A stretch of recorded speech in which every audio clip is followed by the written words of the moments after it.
নবুয়তের পূর্বে রাসূল আকরাম সাল্লাল্লাহু আলাইহি সাল্লাম কোন ধর্ম পালন করতেন? গুরুত্বপূর্ণ প্রশ্ন। নবুয়তের পূর্বে আমাদের প্রিয় নবী সাল্লাল্লাহু আলাইহি সাল্লামের ধর্ম কি ছিল? যদি বলেন যে কোন ধর্ম অনুসরণ করতেন না, তাহলে নাউজুবিল্লাহ, উনি কি ধর্মহীন ছিলেন নাকি? উনি নবী হয়েছেন কত বয়সে?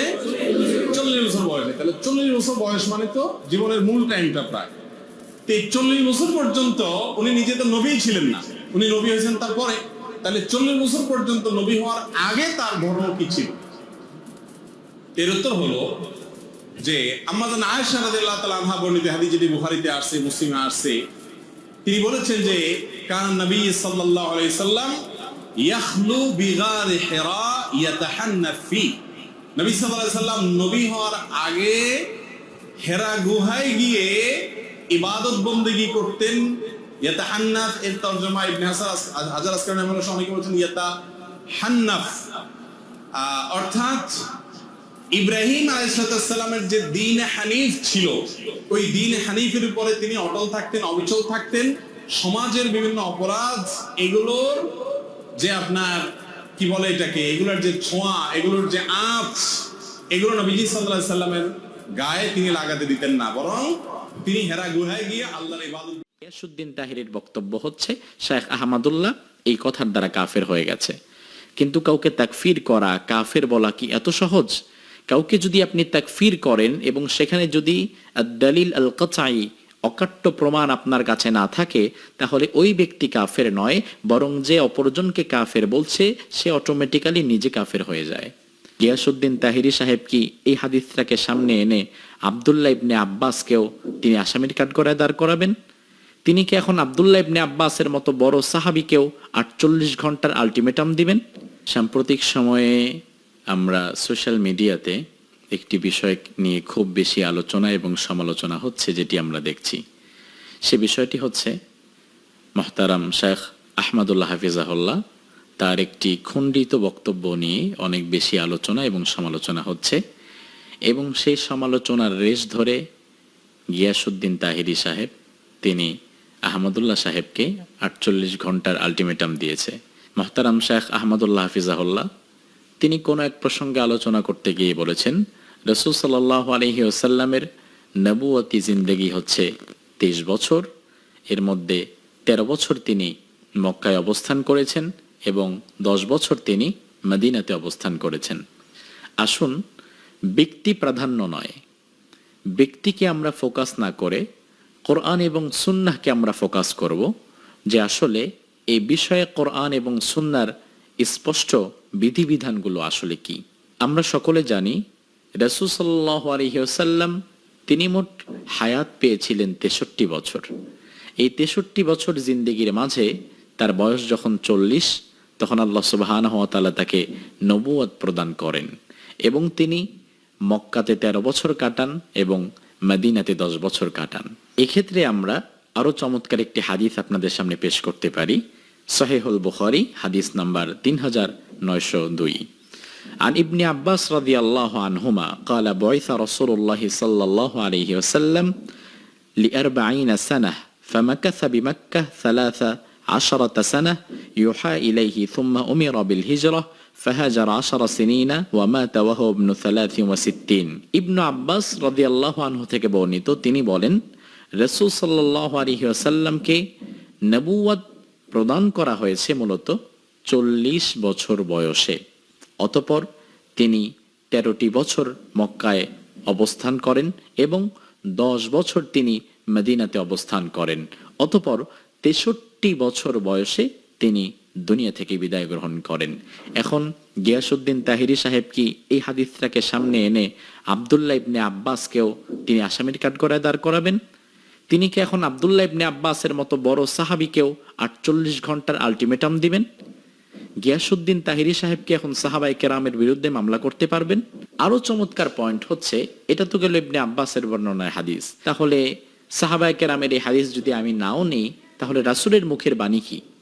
রাসূল সাল্লাল্লাহু আলাইহি ওয়াসাল্লাম তিনি কি বলছেন?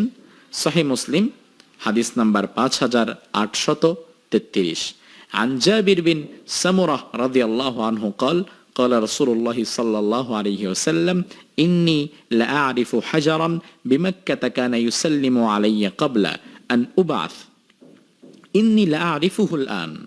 জাবের ইবনু সামুরা রাদিয়াল্লাহু আনহু থেকে বর্ণিত, তিনি বলছেন রাসূল সাল্লাল্লাহু আলাইহি ওয়াসাল্লাম বলেন, নবুয়ত প্রাপ্তির আগে একটি পাথর মক্কায় আমাকে সালাম দিত, ওই পাথরটাকে আমি এখনো চিনি।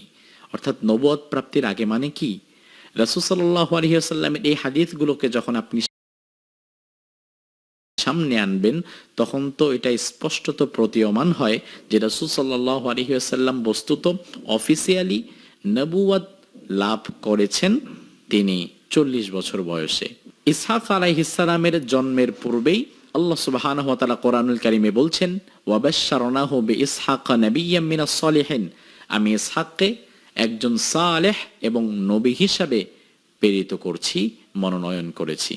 আল্লাহ সুবহানাহু ওয়া তাআলা কোরআনুল কারীমের আরেক আয়াতে বলছেন, ওয়া ইয আখাযাল্লাহু মিসাকান নাবিয়্যিন, আমি নবীদের কাছ থেকে একটি ওয়াদা গ্রহণ করেছি। তো নবীগণের কাছ থেকে এই ওয়াদা কখন গ্রহণ করা হয়েছে? সেটা আলমে আরওয়াহতে, রূহের জগতে গ্রহণ করা হয়েছে। তার মানে এখানে দুটো বিষয় লক্ষ্য করবেন। একটা বিষয় হচ্ছে রাসূল সাল্লাল্লাহু আলাইহি ওয়াসাল্লাম এক হাদিসে বলছেন, কুনতু নাবিয়্যান ওয়া আদম বাইনার রূহি ওয়াল জাসাদ, আদম যখন তার দেহ আকৃতির মাঝে অবশিষ্ট ছিল, যখন আদমের পূর্ণ আকৃতি শেষ হয়নি, তার মাঝে রূহ আসেনি, ওই অনাদিকাল থেকে আমি নবী ছিলাম। আবার আরেক হাদিসে স্বয়ং রাসূল নিজেই বলছেন যে আমি নবুয়ত প্রাপ্তির পূর্বে মক্কায় একটি পাথর আমাকে সালাম দিত, ইন্নী লা আরিফুহুল আন, ওই পাথরকে আমি চিনি। আব্দুল্লাহ ইবনে আব্বাসও বলছেন যে রাসূল সাল্লাল্লাহু আলাইহি ওয়াসাল্লাম 40 বছর বয়সে নবুয়ত প্রাপ্ত হয়েছেন। তাহলে এই দুটো হাদিস কি সাংঘর্ষিক? না, সাংঘর্ষিক না। এই হাদিসগুলোকে পর্যালোচনা করতে গিয়ে আপনি যখন মিলিয়ে নেবেন তখন দেখবেন আসলে এটা চিন্তাগত কিছুটা পার্থক্য হতে পারে, কিন্তু মূলত আসলে বিষয়টা সাংঘর্ষিক না। আবু হুরায়রা রাদিয়াল্লাহু আনহু থেকে হাদিস, তিনি রাসূল সাল্লাল্লাহু আলাইহি ওয়াসাল্লামকে জিজ্ঞেস করেছেন, ইয়া রাসূলুল্লাহ মাতা ওয়াজাবাত লাকান নুবুওয়াহ, আপনার প্রতি নবুয়ত কবে থেকে নির্ধারিত হয়েছে? এই কথাটির ব্যাখ্যায় আল্লামা মোল্লা আলী কারি রাহিমাহুল্লাহ তিনি তার বিখ্যাত গ্রন্থ মিরকাতে লিখেছেন, আইমাতা তাসবুতু লাকান নুবুওয়াহ, অর্থাৎ আপনার জন্য মূলত নবুয়ত কখন থেকে সাব্যস্ত করা হয়েছে। রাসূল সাল্লাল্লাহু আলাইহি ওয়াসাল্লাম কিন্তু আবু হুরায়রা রাদিয়াল্লাহু আনহুর কথার প্রেক্ষিতে জবাব দিয়েছিলেন, কুনতু নাবিয়্যান ওয়া আদম বাইনার রূহি ওয়াল জাসাদ, অর্থাৎ পৃথিবীর আদি মানুষ, আদি পিতা আদম আলাইহিস সালাম, তিনি যখন তার অবয়বের মাঝে সীমাবদ্ধ ছিলেন, অর্থাৎ আদম সৃষ্টির পূর্ব থেকেই আমি মুহাম্মদুর রাসূলুল্লাহ সাল্লাল্লাহু আলাইহি ওয়াসাল্লাম নবী হিসেবে সাব্যস্ত ছিলাম। সর্বশেষ কথা হচ্ছে, নবুয়ত নির্ধারিত হওয়া এবং নবুয়ত লাভ করা এই দুটো এক বিষয় নয়। নবুয়ত আল্লাহ সুবহানাহু ওয়া তাআলা সৃষ্টির পূর্বেই বহু আগেই নির্ধারিত করে রেখেছেন, কিন্তু নবুয়তের এই গুরু দায়িত্ব আল্লাহ সুবহানাহু ওয়া তাআলা বুঝিয়ে দিয়েছেন প্রত্যেক নবীর যখন 40 বছর বয়স হয়েছে। সেই দৃষ্টিকোণ থেকে শেখ আহমদুল্লাহ হাফিজাহুল্লাহ তিনি যে কথা বলেছেন যে রাসূল সাল্লাল্লাহু আলাইহি ওয়াসাল্লাম 40 বছর বয়সে নবুয়ত লাভ করেছেন, এই কথার মাঝে কোনো দ্বিধা কিংবা সংশয় নেই, এই কথা 100% কারেক্ট। কিন্তু এই কথাটিকে ভিন্ন অ্যাঙ্গেলে নিয়ে গিয়াসউদ্দিন তাহিরি সাহেব 48 ঘন্টার যে আলটিমেটাম দিলেন এবং কুরুচিপূর্ণ ভাষায় যে কথাগুলো বললেন, এমনকি তাকফির করছেন, কাফের বলছেন যে গিয়াসউদ্দিন তাহিরির বক্তব্য হচ্ছে শেখ আহমদুল্লাহ এই কথার দ্বারা কাফের হয়ে গেছে। কিন্তু কাউকে তাকফির করা, কাফের বলা কি এত সহজ? কাউকে যদি আপনি তাকফির করেন এবং সেখানে যদি আদ-দালিল আল-কাতঈ, অকাট্য প্রমাণ আপনার কাছে না থাকে, তাহলে ওই ব্যক্তি কাফের নয়, বরং যে অপরজনকে কাফের বলছে সে অটোমেটিক্যালি নিজে কাফের হয়ে যায়। এজন্য আলিমদের প্রতি অনুরোধ থাকবে, নিজেদের ভাষাকে আরো সংযত করতে হবে, নিজেদের জ্ঞানকে আরো বেশি শানিত করতে হবে। বিষয়টা যেন এমন না হয় যে আমার সামনে একটি হাদিস এসেছে আর সেই অনুযায়ী আমি বাকি সকলকে ডিনাইট করছি, বরং বিষয়টি এমনও হতে পারে এই হাদিসের সাপোর্টে আরো কিছু হাদিস হয়তো আছে, বাট সেটা আমার জ্ঞানে নেই। এই জন্য গিয়াসউদ্দিন তাহিরি সাহেবের কাছে অনুরোধ করব, মেহেরবানি করে আরেকটু পড়াশোনা করুন, এই হাদিসগুলোকে একটু যাচাই বাছাই করুন এবং অপর আলেমের বিরুদ্ধে কথা বলার আগে একটু মেহেরবানি করে ভাবুন। কারণ আলেমে কাদা ছোড়াছড়ি যত বাড়বে, উম্মার অকল্যাণ তত বেশি হবে। আল্লাহ সুবহানাহু ওয়া তাআলা এই সহজ কথাগুলোকে আমাদের বোঝার তৌফিক দান করুক। কিছু বলে এই মানুষটি সম্পর্কে কোনো কিছু বলে আমি আমার জবানকে কলুষিত করতে চাই না, কারণ আমরা জানি কুকুর মানুষকে কামড়াতে পারে, মানুষ কুকুরকে কামড়াতে পারে না। দর্শক মণ্ডলী, আপনাকে যদি প্রশ্ন করা হয় নবী করিম সাল্লাল্লাহু আলাইহি ওয়াসাল্লাম কত বছর বয়সে নবুয়ত প্রাপ্ত হয়েছেন, আপনি যদি জবাব দেন যে তিনি 40 বছর বয়সে নবুয়ত প্রাপ্ত হয়েছেন, তাহলে কি আপনি কাফির হয়ে যাবেন? আপনি ঈমানহারা হয়ে যাবেন? না, কখনোই না। বরং আপনাকে এটি বলতে হবে যে নবী করিম সাল্লাল্লাহু আলাইহি ওয়াসাল্লাম তিনি 40 বছর বয়সে নবুয়ত প্রাপ্ত হয়েছেন। আপনি জিজ্ঞেস করবেন এর কোনো দলিল আছে? আমরা বলবো হ্যাঁ, অবশ্যই এর সপক্ষে দলিল আছে। আমরা প্রথমে উল্লেখ করতে চাই মহাগ্রন্থ আল কোরআনুল কারীম সূরা দুহার 7 নম্বর আয়াত। এই আয়াতে কারিমার মধ্যে আল্লাহ সুবহানাহু ওয়া তাআলা তিনি ইরশাদ করেছেন ওয়াজাদাকা দাল্লান ফাহাদা, অর্থাৎ তিনি আল্লাহ সুবহানাহু ওয়া তাআলা আপনাকে পেয়েছেন পথ না জানা অবস্থায়, অতঃপর তিনি পথ নির্দেশ দিয়েছেন। তাহলে এই আয়াত থেকে বোঝা গেল নবী করিম সাল্লাল্লাহু আলাইহি ওয়াসাল্লামের একটা বয়স চলে গিয়েছে যখন তিনি পথ না জানা অবস্থায় ছিলেন। এরপরে আল্লাহ রাব্বুল আলামিন তাকে নবুয়ত দিয়েছেন, তাকে হিদায়াত দিয়েছেন, তাকে শরীয়তের জ্ঞান, শরীয়তের বিধিবিধান জানিয়ে তাকে অবহিত করেছেন, তাকে জ্ঞানী করেছেন। সুতরাং এখন প্রশ্ন হলো যে ওই বয়সটা আসলে কখন? যে আল্লাহ সুবহানাহু ওয়া তাআলা এই আয়াতে কারিমার মধ্যে বলেছেন যে তিনি তাকে পথ না জানা অবস্থায় পেয়েছেন, এই যে পথ না জানা অবস্থার এই বয়সটা কত তা যদি আপনাকে জানতে হয় তাহলে আপনাকে হাদিসের দিকে দৃষ্টি বোলাতে হবে। আমরা প্রথমে উল্লেখ করতে চাই সহিহ বুখারীর 35-48 নম্বর হাদিস।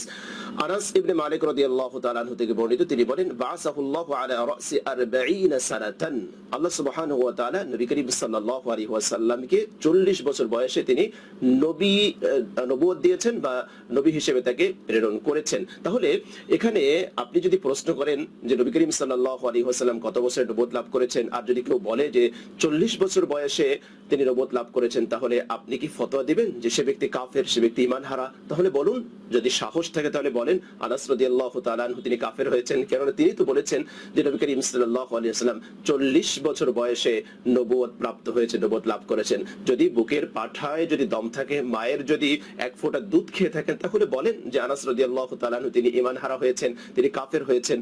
এরপরে আমরা উল্লেখ করতে চাই এখানে আরেকটি হাদিস সহিহ বুখারীর 3902 নম্বর হাদিস, এটাও সহিহ বুখারীর হাদিস। আব্দুল্লাহ ইবনে আব্বাস রাদিয়াল্লাহু তাআলা আনহুমা থেকে বর্ণিত, তিনি বলেন যে বুইসা রাসূলুল্লাহ সাল্লাল্লাহু আলাইহি ওয়াসাল্লাম লি 40 সানাতান। আব্দুল্লাহ ইবনে আব্বাস রাদিয়াল্লাহু তাআলা আনহুমা রাইসুল মুফাসসিরিন যাকে বলা হয়, তিনি বলছেন যে আল্লাহ রাসূল সাল্লাল্লাহু আলাইহি ওয়াসাল্লাম 40 বছর বয়সে তিনি নবুয়ত প্রাপ্ত হয়েছেন, নবুয়ত লাভ করেছেন, সহিহ বুখারীর হাদিস। তাহলে আপনি যদি একথা বলেন, কেউ যদি বলে যে নবী করিম সাল্লাল্লাহু আলাইহি ওয়াসাল্লাম 40 বছর বয়সে নবুয়ত লাভ করেছেন, নবুয়ত প্রাপ্ত হয়েছেন, তাহলে আপনি ফতোয়া দেন যে আব্দুল্লাহ ইবনে আব্বাস রাদিয়াল্লাহু তাআলা আনহুমা তিনি কাফের হয়েছেন, তিনি বেঈমান হয়েছেন। যদি আপনার বুকের পাঠায় যদি দম থাকে, তাহলে আপনি এই ফতোয়া দিন যে আব্দুল্লাহ ইবনে আব্বাস রাদিয়াল্লাহু তাআলা আনহুমা তিনিও কাফের হয়েছেন। এরপরে আমরা এখানে আরেকটি হাদিস উল্লেখ করতে চাই, হাদিসটি সহিহ মুসলিমে এসেছে, হাদিস নাম্বার 5983, যে এখানেও আনাস ইবনে মালিক রাদিয়াল্লাহু তাআলা আনহু থেকে আরেকটা হাদিস এসেছে যেখানে তিনি বলেছেন নবী করিম সাল্লাল্লাহু আলাইহি ওয়াসাল্লাম তার ব্যাপারে বলতে গিয়ে তিনি লম্বা হাদিসের মধ্যে তিনি বলেছেন বাসাহুল্লাহু আলা রাসি 40 সানাতান, যে আল্লাহ সুবহানাহু ওয়া তাআলা তাকে 40 বছরের মাথায় নবুয়ত দিয়েছেন। কাজেই আমরা কয়েকটি হাদিস এখানে উল্লেখ করলাম যেখানে স্পষ্ট ভাষায় সাহাবায়ে কেরাম বলছেন, বিশেষ করে আনাস ইবনে মালিক রাদিয়াল্লাহু তাআলা আনহু যিনি 10টি বছর রাসূল করিম সাল্লাল্লাহু আলাইহি ওয়াসাল্লামের খিদমত করেছেন, রাইসুল মুফাসসিরিন আব্দুল্লাহ ইবনে আব্বাস রাদিয়াল্লাহু তাআলা আনহু তারা বলছেন যে 40 বছর বয়সে তিনি নবুয়ত লাভ করেছেন, নবুয়ত প্রাপ্ত হয়েছেন। আর আপনি যদি কাউকে বলেন যে 40 বছরে নবুয়ত লাভ করেছে, নবুয়ত প্রাপ্ত হয়েছে, এই কথা বলে তার ঈমান থাকবে না, তাকে সে কাফের হয়ে যাবে, তাহলে আপনার যদি সাহস থাকে তাহলে আপনি বলুন যে তারা কাফের হয়ে গেছে। আল-ইয়াযু বিল্লাহ, আল-ইয়াযু বিল্লাহ। আমরা এখানে আরেকটি হাদিস উল্লেখ করতে চাই, হাদিসে সহিহ মুসলিমে এসেছে 58-33 নাম্বার হাদিস, যেখানে নবী করিম সাল্লাল্লাহু আলাইহি ওয়াসাল্লাম তিনি বলছেন ইন্নী লাআরিফু হাজারান বিমাক্কা, আমি মক্কায় একটি পাথরের কথা জানি, একটা পাথরকে চিনি, কানা ইউসাল্লিমু আলাইয়া ক্বাবলা আন উবআসা, যে সেই পাথর খণ্ড আমাকে সালাম দিত, আমি যখন রাস্তা দিয়ে হেঁটে যেতাম সেই পাথর খণ্ড আমাকে সালাম দিত, ক্বাবলা আন উবআসা, নবী হিসেবে আমি প্রেরিত হওয়ার পূর্বে, অর্থাৎ নবুয়ত লাভের পূর্বেই আমি রাস্তা দিয়ে যখন হেঁটে যেতাম তখন এই পাথর আমাকে ডেকে সালাম দিত। ইন্নী আরিফুল আন, সেই পাথরটাকে আমি এখনো চিনি। তাহলে এই হাদিসের মধ্যে আল্লাহ নবী সাল্লাল্লাহু আলাইহি ওয়াসাল্লাম স্পষ্ট ভাষায় বলেছেন যে নবুয়তের প্রাপ্তির পূর্বে দুনিয়ার জীবনে আমার একটা সময় চলে গিয়েছে, তখন আমি নবুয়ত প্রাপ্ত হইনি, তখনও আমাকে পাথর আমাকে ডেকে ডেকে সালাম দিত। কাজেই এই কোরআনের আয়াত এবং এই হাদিসগুলো প্রমাণ বহন করে যে কোনো ব্যক্তি যদি জিজ্ঞেস করে নবী করিম সাল্লাল্লাহু আলাইহি ওয়াসাল্লাম কত বছর বয়সে নবুয়ত প্রাপ্ত হয়েছেন, তাহলে আমাদেরকে বলতে হবে যে 40 বছর বয়সে তিনি নবুয়ত প্রাপ্ত হয়েছেন। আপনি সিরাতের প্রত্যেকটা কিতাব দেখেন, এমন কোন কিতাব পাবেন না যেখানে নবী করিম সাল্লাল্লাহু আলাইহি ওয়াসাল্লামের নবুয়তের বয়স 40 বছর উল্লেখ করা হয়নি। এখন প্রশ্ন হলো যে তিরমিজি শরীফের ওই হাদিসের কি জবাব হবে? নবী করিম সাল্লাল্লাহু আলাইহি ওয়াসাল্লামকে যখন জিজ্ঞেস করা হলো মাতা ওয়াজাবাত লাকা নুবুওয়া, যে কখন থেকে আপনার জন্য নবুয়ত প্রমাণিত, নবী করিম সাল্লাল্লাহু আলাইহি ওয়াসাল্লাম বলেছেন কুনতু নাবিয়ান ওয়া আদামু বাইনা রূহ ওয়াল জাসাদ, আমি তখন থেকে নবী যখন আদম আলাইহিস সালাতু ওয়াসাল্লাম রূহ এবং তার দেহ এর মাঝামাঝি ছিলেন। শব্দের ভিন্নতায় ভিন্ন ভিন্ন রিওয়ায়াতে হাদিসটি বর্ণিত হয়েছে। আমরা প্রথমে বলতে চাই যে এটা হচ্ছে পৃথিবীতে আগমনের পূর্বের একটা বিষয়, যে আল্লাহ সুবহানাহু ওয়া তাআলা এই হাদিসের ব্যাখ্যায় মুহাদ্দিসিন কিরাম মুফাসসিরিন কিরাম কি লিখেছে সেটা আমাদেরকে বুঝতে হবে। আল্লাহ সুবহানাহু ওয়া তাআলা প্রথমে আদম আলাইহিস সালাতু ওয়াস সালামের জাসাদ অর্থাৎ দেহ সৃষ্টি করলেন। এরপরে আল্লাহ সুবহানাহু ওয়া তাআলা এই শব্দটি আমরা দেখেছি মুফাসসিরিন কিরাম যেটা এই হাদিসের ব্যাখ্যা করেছেন মুহাদ্দিসিন কিরাম, যে আল্লাহ সুবহানাহু ওয়া তাআলা তখন মুহাম্মদ সাল্লাল্লাহু আলাইহি ওয়াসাল্লাম যে নবী হবেন সেটাকে তিনি লিখেছেন। সেটা লৌহে মাহফুজে তো বহু পূর্বে এই সৃষ্টির সূচনাতেই তিনি কলম দ্বারা সেটা লিপিবদ্ধ করেছেন, সবকিছু লেখা আছে। তো আদম আলাইহিস সালাতু ওয়াস সালামের দেহ সৃষ্টি হয়েছে কিন্তু তার রূহটা এখনো সৃষ্টি হয় নাই। তো আল্লাহ সুবহানাহু ওয়া তাআলা তখন এটা লিপিবদ্ধ করিয়েছেন যে মুহাম্মদ সাল্লাল্লাহু আলাইহি ওয়াসাল্লাম তিনি নবী হবেন। এরপরে ওয়া আ'লানাহা, তিনি এটা ঘোষণা দিয়েছেন, ওয়া আযহারাহা, তিনি প্রকাশ করেছেন।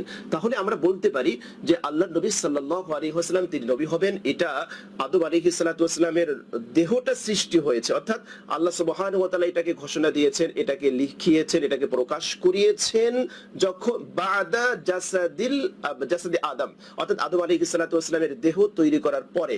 আবার ক্বাবলা নাফখির রূহ, আদম আলাইহিস সালাতু ওয়াস সালামের দেহের ভিতর রূহ ফুঁকে দেওয়ার পূর্বেই। তার মানে হচ্ছে এটা নবী করিম সাল্লাল্লাহু আলাইহি ওয়াসাল্লামের একটা অন্যতম বৈশিষ্ট্য যে মানুষ সৃষ্টির একেবারে সূচনার পূর্বেই আল্লাহ সুবহানাহু ওয়া তাআলা তিনি মুহাম্মদ সাল্লাল্লাহু আলাইহি ওয়াসাল্লাম তিনি নবী হবেন সেটা লিখেছেন, সেটা প্রকাশ করে দিয়েছেন। কিন্তু সেটা হচ্ছে দুনিয়ার বাইরের একটা বিষয়। এই দুনিয়াতে হুকুমটা কোনটা প্রযোজ্য হবে?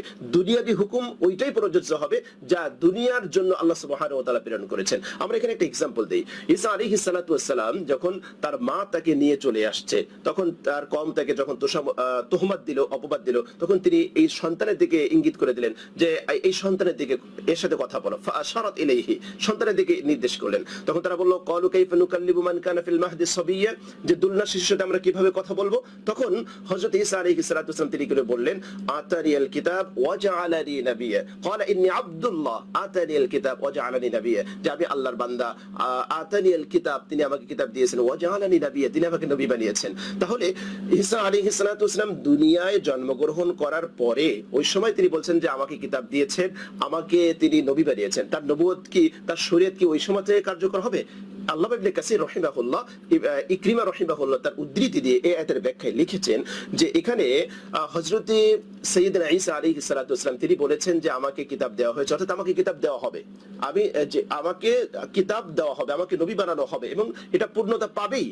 এটা হচ্ছে তার ব্যাখ্যা, যেটা আল্লামা ইবনে কাসির রাহিমাহুল্লাহ তিনি এই আয়াতের এনে তিনি ব্যাখ্যা দিয়েছেন। আর ওয়াইদা খাযাল্লাহু মিথাকান নাবিয়্যিনা লামা আতাইতুকুম মিন কিতাব, যে এটা আরেকটা নবী করিম সাল্লাল্লাহু আলাইহি ওয়াসাল্লামের বৈশিষ্ট্য আছে যে আল্লাহ সুবহানাহু ওয়া তাআলা রূহের জগতে সমস্ত নবী তাদেরকে একত্রিত করে মুহাম্মদ সাল্লাল্লাহু আলাইহি ওয়াসাল্লামের ব্যাপারে একটা অঙ্গীকার নিয়েছেন। তাহলে তখন তো সমস্ত নবীর অস্তিত্ব ছিল, অন্যান্য নবী সাল্লাল্লাহু আলাইহি ওয়াসাল্লাম তাদের রূহকে আল্লাহ পাক একত্রিত করেছেন, তখন তাদেরকে তার কাছ থেকে অঙ্গীকার নিয়েছেন। এটা মুহাম্মদ সাল্লাল্লাহু আলাইহি ওয়াসাল্লামের অন্যতম একটা বৈশিষ্ট্য এবং তার একটা শ্রেষ্ঠত্বের প্রমাণ যে তিনি দুনিয়াতে আসার পূর্বেই তার ব্যাপারে অঙ্গীকার নিয়েছেন। আলোচনা দীর্ঘায়িত হবে, এজন্য আমি ওই দীর্ঘ তাত্ত্বিক আলোচনায় যাচ্ছি না। আর কিছু হাদিস তো আছে যেগুলো আসলে জাল হাদিস, যেগুলো নবী করিম সাল্লাল্লাহু আলাইহি ওয়াসাল্লামের নূর সম্পর্কে, প্রথম সৃষ্টি সম্পর্কে, এজন্য আমি ওই দিকে যাচ্ছি না যে সময় দীর্ঘায়িত হবে। কাজেই সার সংক্ষেপ আমরা বলতে পারি যে নবী করিম সাল্লাল্লাহু আলাইহি ওয়াসাল্লাম তিনি নবী হবেন এবং তার যদি কোনো হাকিকত থেকে থাকে সেটা হচ্ছে দুনিয়ার বাইরের একটা বিষয়। যেমন আমি আরেকটা এক্সাম্পল এখানে দেই যে আমরা রূহের জগতে সবাই কিন্তু এই কথা স্বীকার করে এসেছি, আলাস্তু বিরব্বিকুম ক্বালু বালা, আল্লাহ জিজ্ঞেস করেন আমি কি তোমাদের রব নই? আমরা কিন্তু এক বাক্যে স্বীকার করে এসেছি অবশ্যই আপনি আমাদের রব। আমরা কি আল্লাহ কিন্তু রবকে স্বীকার করে তারপরে সেই রুহের জগতে এসেছি। কিন্তু দুনিয়াতে আসার পরে কোনো ব্যক্তি যদি আল্লাহকে স্বীকার না করে তাহলে ওই স্বীকৃতি দিয়ে সে কিন্তু নাজাত পাওয়ার কোনো সুযোগ নেই, বরং দুনিয়াতে আসার পরে তার ঈমান আনা, তার ইসলাম গ্রহণ করা, তার কুফরি করা না করা এগুলোর উপর কিন্তু তার বিধান প্রযোজ্য হবে। ঠিক একইভাবে নবী করিম সাল্লাল্লাহু আলাইহি ওয়াসাল্লাম তার নবুয়ত লাভ, তার শরীয়ত এগুলো সব দুনিয়াবি হুকুম। তবে অবশ্যই নবী করিম সাল্লাল্লাহু আলাইহি ওয়াসাল্লাম তিনি নবুয়ত প্রাপ্ত হবেন, তিনি নবী লাভ করবেন, বা তার কোনো হাকিকত যদি থেকে থাকে সেটা এই জগতের না, সেটা ভিন্ন জগতের। কাজেই কোন ব্যক্তি যদি আপনাকে জিজ্ঞেস করে মুহাম্মদ সাল্লাল্লাহু আলাইহি ওয়াসাল্লাম কত বছর বয়সে নবুয়ত লাভ করেছেন, আপনাকে অবশ্যই বলতে হবে যে তিনি 40 বছর বয়সে তিনি নবুয়ত লাভ করেছেন। এই দুনিয়াবি হুকুম বা তার নবুয়তটা ইজহার হয়েছে, জুহুর হয়েছে, প্রকাশ পেয়েছে 40 বছর বয়সে। এবং 40 বছর বয়সের পরবর্তী জীবন, পরবর্তীতে তার ওহী নাজিল হওয়া, শরীয়তের বিধিবিধান আসা, এগুলো সব 40 বছরের বয়সের পরবর্তী জীবনের কথা বা জীবনে এটা তিনি লাভ করেছেন। আর ওই যে ওয়া আদামু বাইনার রূহি ওয়াল জাসাদ, আল্লাহ সুবহানাহু ওয়া তাআলা মানব সৃষ্টির একেবারে প্রারম্ভে সূচনাতে নবী করিম সাল্লাল্লাহু আলাইহি ওয়াসাল্লাম তিনি নবী হবেন, তার জন্য নবুয়ত প্রমাণিত হবে, এগুলো তিনি তখনই লিপিবদ্ধ করেছেন। কাজেই একথা বলার কোনো সুযোগ নেই যে কোনো ব্যক্তি যদি বলে মুহাম্মদ সাল্লাল্লাহু আলাইহি ওয়াসাল্লাম 40 বছরে নবুয়ত লাভ করেছেন, সে বেঈমান হয়ে গিয়েছে, সে কাফের হয়েছে, নবীর সন্ধান সে পায়নি, এটা বলা নিতান্তই মূর্খতা ছাড়া আর কিছু নয়। আসুন আমরা কোরআন এবং হাদিস থেকে সঠিক বিষয় জেনে মানুষকে সঠিক মেসেজ দেই, সঠিক বার্তা দেই। আমি দর্শক মণ্ডলী আপনাদেরকে একটা কথা বলতে চাই, আমাদের দেশে দুই ধরনের মানুষ আমরা দেখতে পাই। এক শ্রেণীর মানুষ মনে হয় যে সহিহ আকীদার ডিলার নিয়েছে, তারা কথায় কথায় সহিহ আকীদা, তাদের মতের বিরুদ্ধে, তাদের বিশ্বাসের বিরুদ্ধে কোরআন এবং হাদিস দিয়ে দলিল দিলেও তারা একটা কথা বলে উড়াইয়ে দেবে যে এটা সহিহ হাদিসের সহিহ আকীদার মানুষ নয়। আমাদের দেশের আরেক শ্রেণীর মানুষ আছে যারা অনেকটা মাজার পূজারী, অনেকটা বিদআত, কুসংস্কার যা আছে সব আখড়া তাদের মধ্যে। আমরা যখন কোরআন এবং সুন্নাহ দিয়ে কোনো কথা প্রমাণ করি বা বলি তখন আমাদেরকে একটা কথা বলবে যে এরা নবীর দুশমন, এটা ওলি আল্লাহর দুশমন। আরে ভাই, নবীর দুশমনকে, ওলি আল্লাহর দুশমনকে সেটা তো আপনাকে কোরআন এবং সুন্নাহ দিয়ে প্রমাণ করতে হবে। আপনি নবীর প্রতি ইশক এবং মহব্বত জাহির করবেন, সেটা কি আল্লাহ রাসূলের সুন্নাহ মোতাবেক হতে হবে না? সাহাবায়ে কেরামের আদর্শ মোতাবেক হতে হবে না? যদি আল্লাহ রাসূলের আদর্শ মোতাবেক, সাহাবায়ে কেরামের আদর্শ মোতাবেক না হয় তাহলে আপনার সেই মহব্বতের কোনো মূল্য আছে? সহিহ বুখারীর সেই হাদিসটি কি আপনাদের জানা নেই? তিনজন ব্যক্তি এসে নবী করিম সাল্লাল্লাহু আলাইহি ওয়াসাল্লামের সহদরবীদের কাছে জিজ্ঞেস করলেন রাসূলের আমল কি হবে। তো যখন তাদেরকে জানানো হলো, তার তিনজন কি বলেছিলেন? একজন বলেছিলেন যে আমি জীবনে বিয়ে করব না, আমি অবিবাহিত থেকে সারা জীবন ইবাদত করব। আরেকজন বলেছিলেন আমি সব সময় রোজা রাখবো। আরেকজন বলেছিলেন যে আমি সারা রাত ইবাদত বন্দেগী করব। এই খবর যখন রাসূল করিম সাল্লাল্লাহু আলাইহি ওয়াসাল্লামের কাছে গিয়েছে, তিনি তিনজনকে ডেকে বললেন শোনো যে আমি বিয়েও করি, স্ত্রীদেরকে সময়ও দেই, আবার ইবাদত বন্দেগীও করি। আরেকজনকে বললেন যে আমি রোজাও রাখি, মাঝে মাঝে রোজা ছেড়ে দেই। আবার বললেন রাতের কিছু অংশ আমি ঘুমাই, আবার কিছু অংশ ইবাদত বন্দেগী করি। এরপরে তিনি বললেন ফামান রাগিবা আন সুন্নতি ফালাইসা মিন্নি। কাজেই আল্লাহ নবী বললেন যে যে ব্যক্তি আমার সুন্নাহ থেকে বিমুখ হবে সে আমার দলভুক্ত নয়। সুতরাং আমি দর্শক ভাই মণ্ডলী এবং আমার প্রিয় দিনী ভাই আপনাদের খেদমতে বলছি যে আপনি রাসূলকে অবশ্যই ভালোবাসবেন। এশকে নবী, তারপরে আল্লাহ সুবহানাহু ওয়া তাআলার যারা প্রিয় বান্দা তাদের প্রতি আমাদের ভালোবাসা থাকবে, কিন্তু সেটা কোন পদ্ধতিতে হতে হবে? আমরা কি খ্রিস্টানদের মতো এরকম ভালোবাসতে চাই যে তারা একেবারে নবী রাসূলদেরকে মর্যাদা দিতে দিতে দিতে দিতে একেবারে আল্লাহর পুত্র সাব্যস্ত করেছে? আল-ইয়াযু বিল্লাহ। না, এটা হতে পারে না। আবার আমরা ইহুদিদের মতো এটা হব না যে তারা নবীর শানে বেয়াদবি করতে করতে করতে নবীদেরকে পর্যন্ত হত্যা করেছে। না, কোনোটাই কাব্য নয়। আমরা আল্লাহ এবং তার রাসূল তাদেরকে অবশ্যই ভালোবাসবো, যতটুকু আল্লাহ পাক কোরআন এবং সুন্নাহর দিক নির্দেশনা দিয়েছে সেই অনুযায়ী রাসূলকে ভালোবাসবো, রাসূলের দিক নির্দেশনা অনুযায়ী সাহাবায়ে কেরামকে আইডল মেনে আমরা আল্লাহ রাসূলকে ভালোবাসবো। আল্লাহর ওলি যারা, আল্লাহর প্রিয় বান্দা যারা, তাদেরকে আমরা মহব্বত করব, কিন্তু খবরদার তাদের পূজা কিন্তু আমরা করব না। কাজেই অহেতুক গালাগালি করা, আমাদেরকে নবীর দুশমন বলা, ওলি আল্লাহর দুশমন বলা, এটা নিতান্তই ফাও পেঁচাল ছাড়া আর কিছু নয়। আল্লাহর কাছে দোয়া করি আল্লাহ যেন আমাদের সবাইকে সঠিক বুঝদান করেন এবং আমাদেরকে হিদায়াত নসিব করেন। আসসালামু আলাইকুম ওয়া রাহমাতুল্লাহি ওয়া বারাকাতুহু।